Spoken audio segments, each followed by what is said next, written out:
Missieri niftakar li kien jaħbit ċavetta taħt l-imħadda.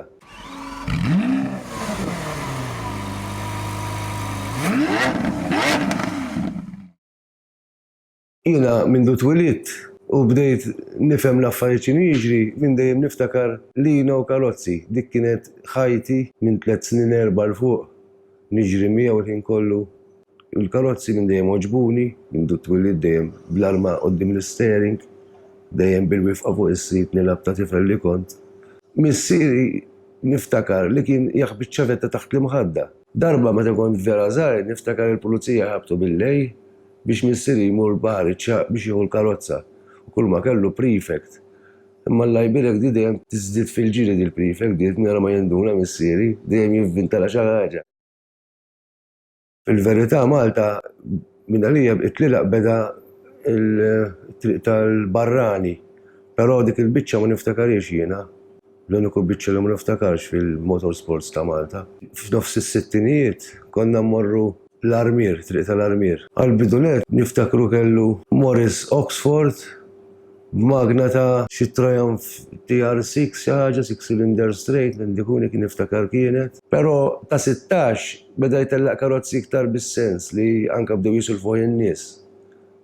Jgħidu għax jiena ta' 16 jiena isu minn 18 niftakru. Għax da kienu ħajtetelqu hija u da spiċċa fuq rota waħda, f'daqqa waħda jdurla ġemba u jgħaddi fl-ġem imma l-bagol tiegħu. U hija kien ġo karozza tal-karta pesta dak iż-żmien. Ma lajqabdu ġejjin il-karozzi iktar b'saħħithom. Beda jisu jieħu l-fama li hu driver tajjeb u bdew ituħ il-karozzi biex isuqhomlu. Fil-fatt għandna tratti anke qed isuq Maserati, affarijiet naqra hekk li wieħed ta' 18 diffiċli biex ikollu, allura ovvjament ikun selfilu xi ħadd. Fl-aħħar mill-aħħar spiċċa fuq l-Alfa u li baqa' sakemm miet fuq l-Alfa.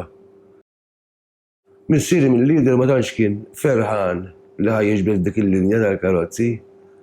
Peress li ma kienx moħħu ħażin, speċi pretendi jagħmel xi ħaġa iktar differenti jew aħjar whatever.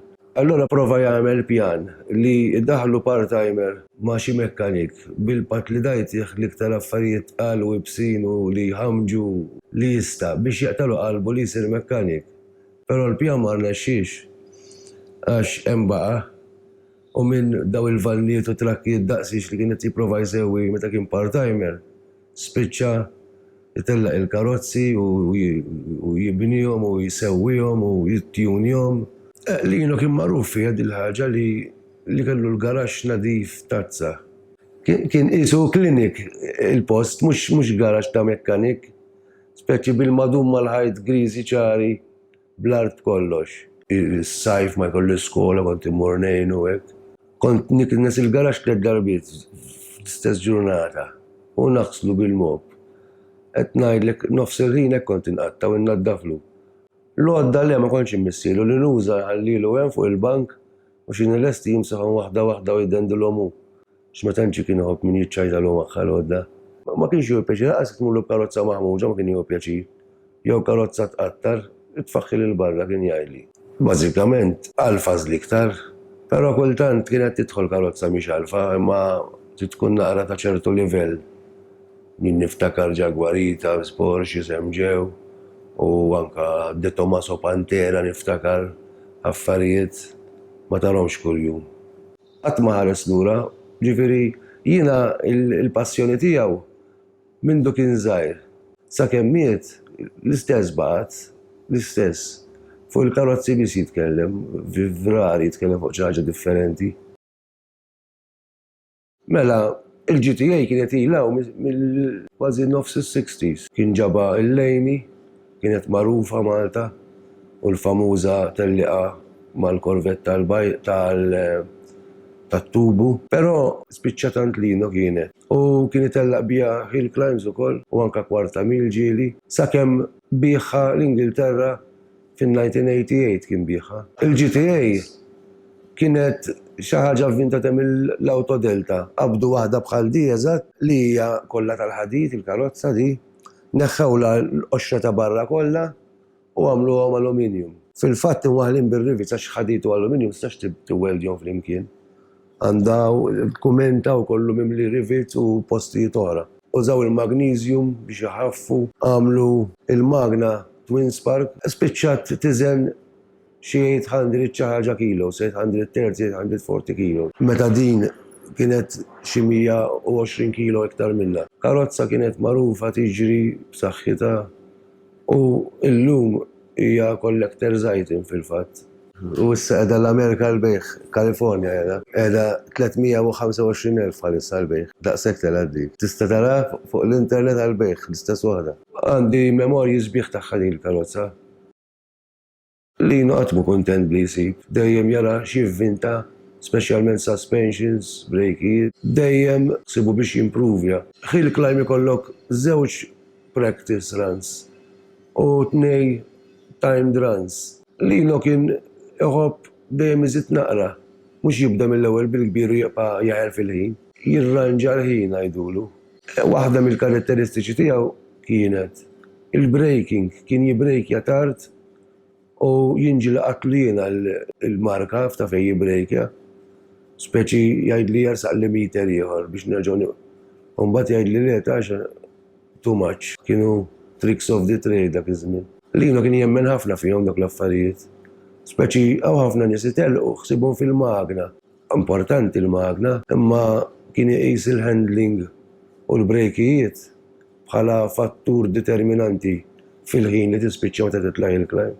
Lino rebaħ kampjonati tal-hill climb, saq ta' għali tal-ASM, kien rebaħ ukoll hemmhekk u saq il-kwarta mil.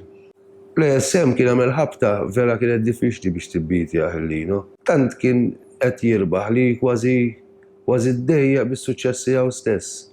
Fil-fatt dak iż-żmien kien beda jfittex il xi ħadd lest li jgħalmu l-esperjenza tiegħu u qed iżgħar fiż-żmien.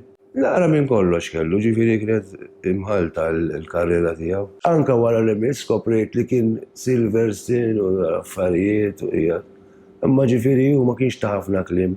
Barra mit-tliela hu kien kapaċi anke biex jarma hu. U kien bniedem ċajtier u jekk jaqbad jitħaq u jiċċajta b'xi ħaġa ma jaqafx. Però mbagħad kif ikun qed jimiss karozza u hekk serjetà u kollox jekk ma jiġix kif iridu, jibqa' jiena sas-sitta ta' filgħodu domġu l-garax miegħu biex nagħmlu xi ħaġa. Kien professjonali f'dal affarijiet li jibqa' isus wara l-ħaġa li jixtieq sakemm fl-aħħar tiġi kif jixtiequ. U ma kienx faċli għax kellu high expectations mill-affarijiet li jkun jagħmel. Xejn ma jaqbiżlu kien. Li jista' jagħmlu kien. Lino għalkemm tellaq ħafna f'ħajtu, però qatt ma kien il-ħin kollu, ġieli qata ftit, reġa' beda filli ma jkun qed jagħmel xejn karozzi f'daqqa waħda jarma l-fasud. U mbagħad qisu meta tista' tgħid qabad il-karriera li baqa' għaddej bija sakemm sal-aħħar meta xtara d-dallara minn għalija 1995 dik.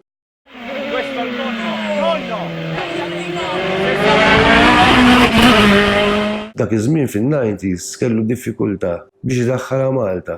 U l-uniku mod li kellu jagħmel kien li jmur sqallija jżarma u jdaħħalha parts u jerġa' jarma hawnhekk.